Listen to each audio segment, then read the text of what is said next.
Welcome to another installment of NSCA Live, where we are going to feature our 30 under 30 winners from this year. Today's topic is building team chemistry and overcoming burnout, and we've got a great panel for you today.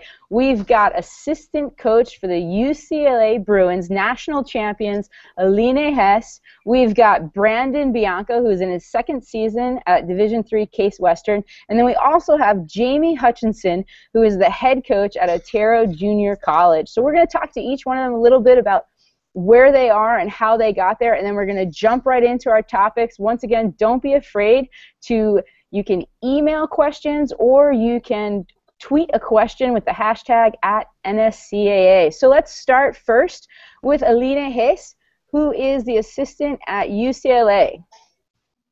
Hi everyone, I'm glad to be here and be talking to you guys.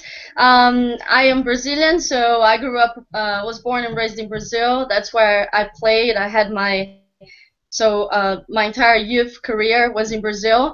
I was lucky enough to get recruited by UCF, University of Central Florida. I played for Amanda Cromwell. Had great years there, both on and off the field, and then once I graduated, I became the director of operations for the team. And then once when Amanda got the job at UCLA, the head coach position, she invited me to go with her, and I've been very lucky, and I'm very glad that I took that I accepted the position, and it has been an awesome experience. We've got to love your first year there. You guys win the national championship, so I mean now it's just, what are you going to do next? And now let's talk a little bit to Brandon, like I said, at Case Western University. Yeah, yep. I started at Case just a little over 12 months ago. Last fall was my first season. I'll be going into my second this fall. And I came from Ohio Wesleyan University, where I was an assistant there for 5 years. I played there as well, and I was really fortunate to be mentored by the winningest coach in college soccer, Dr. J. Martin. So I was very fortunate to have that experience, and I think I came in at a good time as an assistant, where he was able to kind of give me a few more roles and responsibilities that he might not have been able to give maybe 10, 15 years ago. But it's been really positive. We had some success there, so it really prepared me to leave, which I'm really fortunate to have his mentorship. And when we talk about success, you were the assistant coach of the year when you helped lead the team to the national championship. So he's being a little humble, but he has had a great experience. And now let's go to Jamie Hutchinson, who's at Otero Junior College. Hey, it's awesome to be here. I really appreciate the opportunity to work with this great panel and be part of the 30 under 30. I'm from London, England originally, and played football or soccer my whole life growing up. Played a semi-professional level and worked with various pro clubs, Brentford FC, who are in the second division, Chelsea Football Club, and Wimbledon.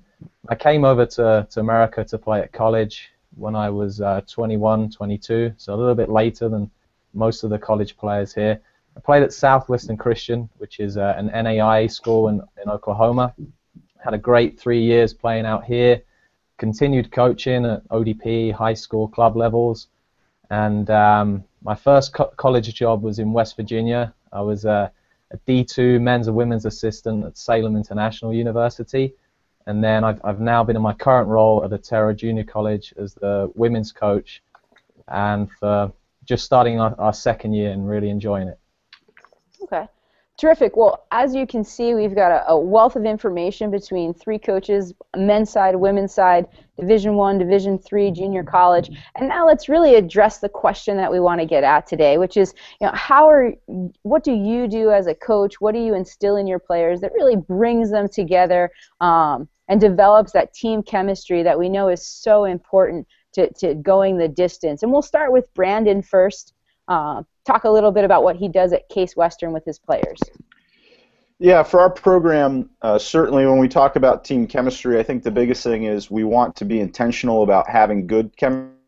We don't want to just wake up in September and hope that our guys are close and we have good chemistry. So we really want to be intentional about it. And so we do a number of things throughout the year that I think help build that. A couple of things that we did just this past spring. We do hopefully fun activities where the guys can be together. We did foot golf, which was something new and really fun that the guys were able to get off campus and do. But we also do small group meetings with our leadership council quite frequently, and we touch on a number of topics. We also have a mentor program for the older guys to help bring in the new freshmen. We do a number of things, but the whole focus is we want to really be intentional about team chemistry and make it something that we want to have good, positive chemistry as opposed to just hoping that something happens. So there's a couple of things that we do, but that's just I guess a small example.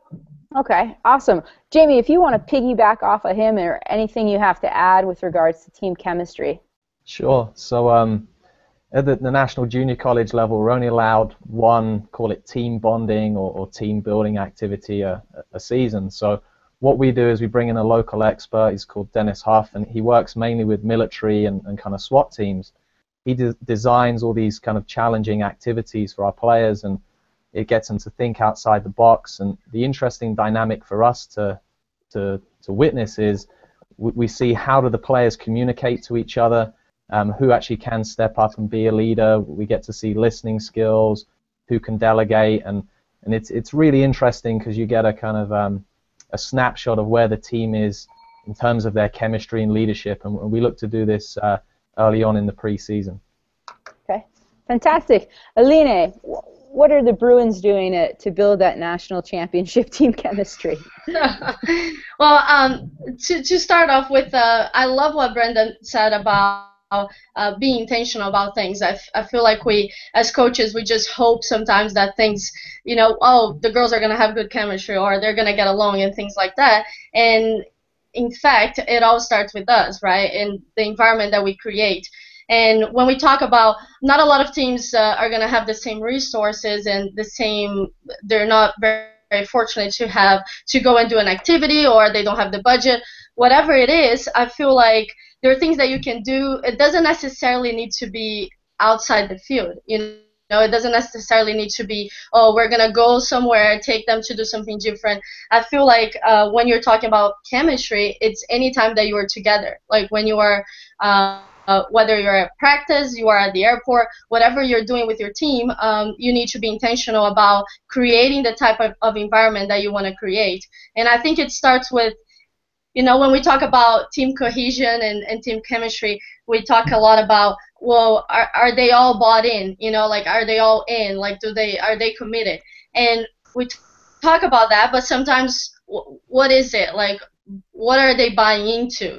So a lot of coaches, a lot of teams, they don't have the core values, or they don't have the expectations that show the girls, okay, this is who we are, this is what we're doing. Now, are you going to be in or all out? So I think it starts with, do you know who you are? Do you have a DNA? Do you have an identity as a team? And once you do, then anytime you're together, anywhere you are with the team, you kind of can be intentional about creating those behaviors and creating and making sure that the girls know the expectations, the players know what we're expecting them to do. And that's a great point. Once again, I love the idea of being intentional in your actions and also having that team identity. And I think what we've talked about so far is that it does come down from the coach. And so one of the next questions we had is, really setting that example of leadership for your players. And Aline, you're the youngest person on the panel right now. Having come in, what are some things that you've had to do to really set that example of leadership? And then also, if you wanted to add, what are some things that maybe you admire that you've seen Amanda Cromwell, former national team player, great experience at UCF. What are some things that you've maybe picked up from her as well? Well, that's a great question. I've been very, very fortunate in my career, both as a player and as a coach. I've been surrounded by great people that really see the importance of building a good team culture and the importance of leadership. So throughout my career, I had a great deal of influence from Donna Fisher. She was the assistant coach at UCF, and also Amanda and our other assistants. And I think the biggest thing is that I try and do, I feel like it all starts, we need to understand that we can't expect our players to do something that we're not doing. We are the biggest, the culture is driven by us. We are the ones that start the culture, and it needs to be authentic. That's the other thing that we always talk about at UCLA. You cannot try and be something that you're not, that it's not within your core values, and it doesn't represent your team, because then it's almost like, okay, one day you're doing something because you're paying attention to, okay, I want to do this and that, but if it's not within who you are, the next day you're not going to be consistent with it.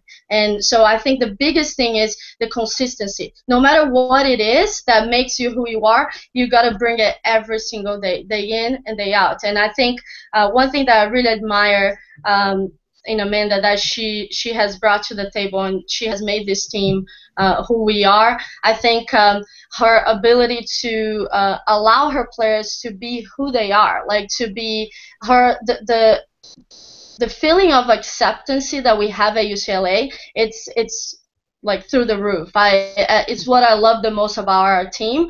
You can see that the players are not trying to fit a certain like category or to conform with things. They're allowed to be themselves. They're allowed to have their personalities and act the way that they want to act. As long as it's, again, we have clear expectations. So as long as it's within whatever decisions they're making or whatever behaviors they have, as long as they're aligned with our core values and what we really believe it's important for our team, they can do whatever they want. They can be who they are. And Amanda does a great, like, she does so well at connecting with the players and making sure that they feel valued for the person that they are, like, independently, like no matter, regardless of their athletic ability. She makes sure that players know that, okay, you're here for a reason, and we like you for who you are, and you're allowed to be yourself.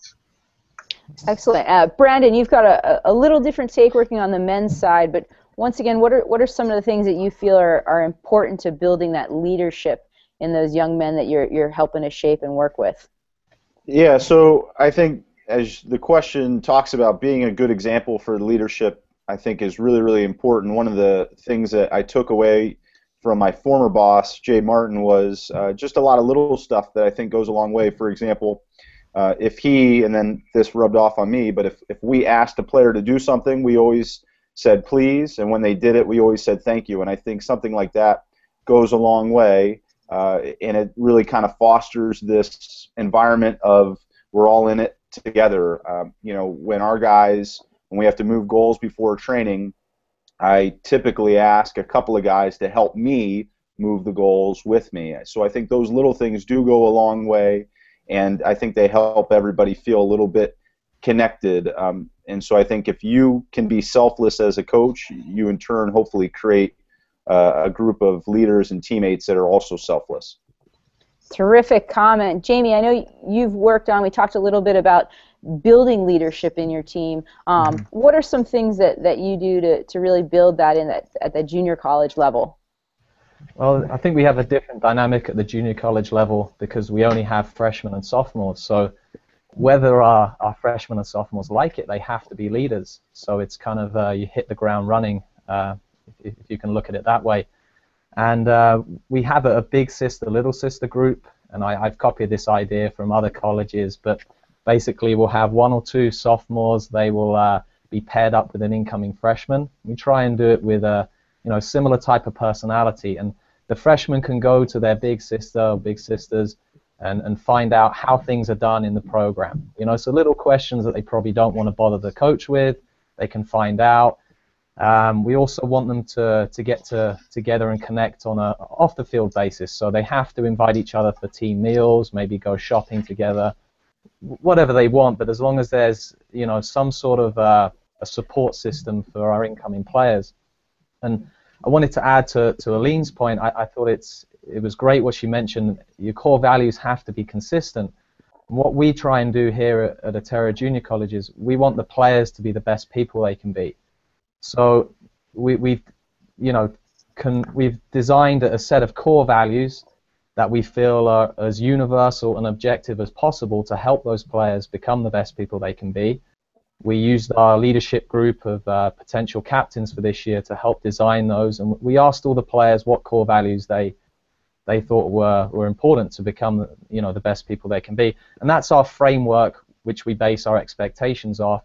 And again, I like to Lean's point, you have to be flexible to allow, everyone to be individual, but as long as they meet those expectations, then I think we'll be able to achieve our goals.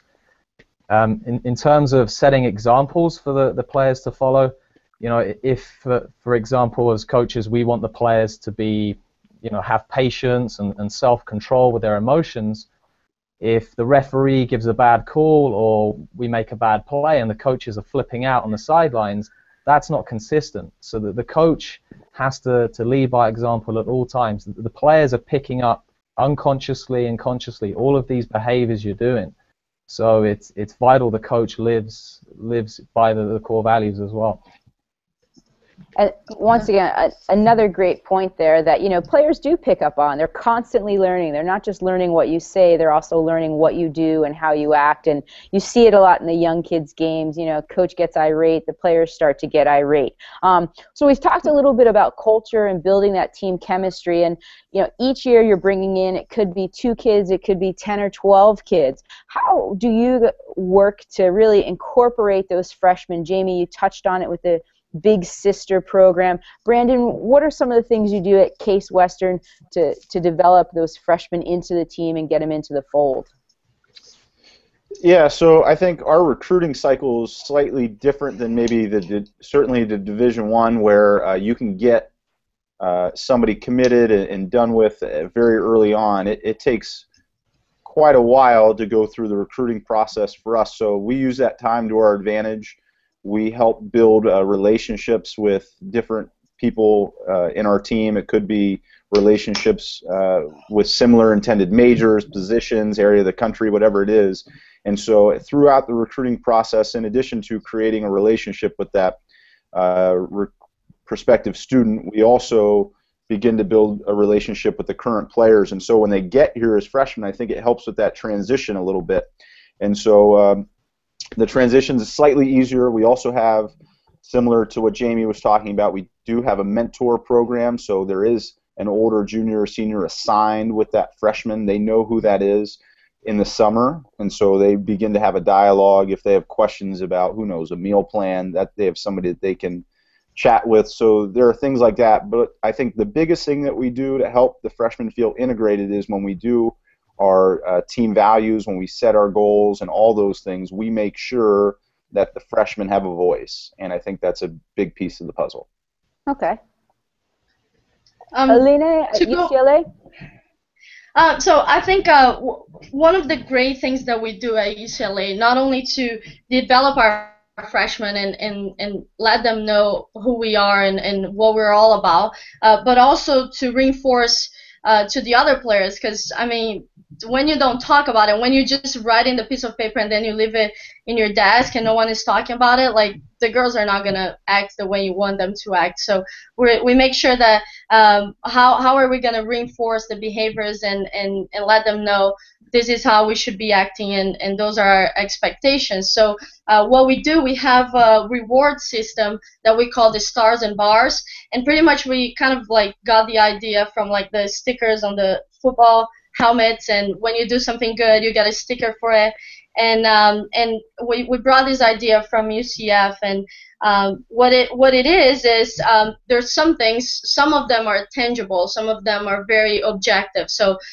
when some things that we value as a team, one of them is scoring early, right? So if you score a goal in the first 5 minutes of the game, you get a star for it. It's not a sticker on your helmet, but you get a star that goes in your locker room, right? Maybe other things, other examples. If we score off a set piece, that's another thing that we value, and we give them a sticker. Now, not only on the field, you can earn stars off the field as well. So with community service that you do, your GPA. So as far as academics, you can earn stars in the weight room. So the program as a whole like gives you chances to earn the stars, and that's another way of making sure that players feel that they're valuable, even though like they might not be playing a lot, they might not be scoring goals, but if they're doing things off the field with academics and community service and things like that, they feel like, okay, they're making an impact on the team. And with the bars, it's a little bit more subjective. So those are the behaviors that, you know, when someone does something good, let's say someone had a test and they helped a teammate to study, or even like we had an example, like we were at the airport and there was an older couple waiting to get their bags, and then one of our freshmen went there and took their bags out of the baggage claim, whatever. And those are the things that we see, and we're like, okay, that's the type of people we want to have in our team. That's the type of people we want to be around. So we give out bars for it. You know, it's kind of like it's something so simple and so easy to do, but we're sending out messages. We're telling them, look, that's who we want to be, because when you're at the airport, they don't know your name, they don't know who you are, they only see the UCLA on your chest. So that's the type of team we want to be. So those are little things that we try and do at UCLA that helps to reinforce the behaviors and the expectations that we have. Excellent. And, you know, the side topic of this is it's not just building that team chemistry, which is so important, but there's also that other category of what's too much and how do you overcome burnout. You know, we'll go to some questions from the audience, but, you know, dealing with burnout. Brandon, what are some things that you need to do to try and prevent players from, you know, doing too much, whether it's physically or even mentally? Yeah, I think the first thing that I try to do with our guys is recognize that burnout is a legitimate thing we have to be concerned with, simply because the academic demands here for most of our guys are really high. 3/4 of the team are engineers, so their academic demands are quite high, so I have to be cognizant of that fact. But we also, when the guys come on campus, we do a couple of things, but the first thing that we do is share with them I call it the macro cycle of our year. It is clearly defined. It has when we're on, when we're off, all that kind of stuff, the traditional, non-traditional seasons. And we also give them a day timer that's specific to men's soccer. It has every off day, game, practice session, academic deadline, travel day, when we leave, when we get home. All of it is in there, and it has the entire year. So I think it helps with their time management, which is a big piece of the puzzle with burnout. The other piece of it is also it does tell them those times when they just need to get away from soccer. You know, it could be, you know, one of the big times is from the end of the athletic year till the end of the academic semester in the fall. So that's their time to recharge their battery, and we encourage them to do that. And so I think just having defined macro cycle again is important. Jamie, what are some of the things that you've got to do with your team to try and keep them motivated year-round and avoid that burnout?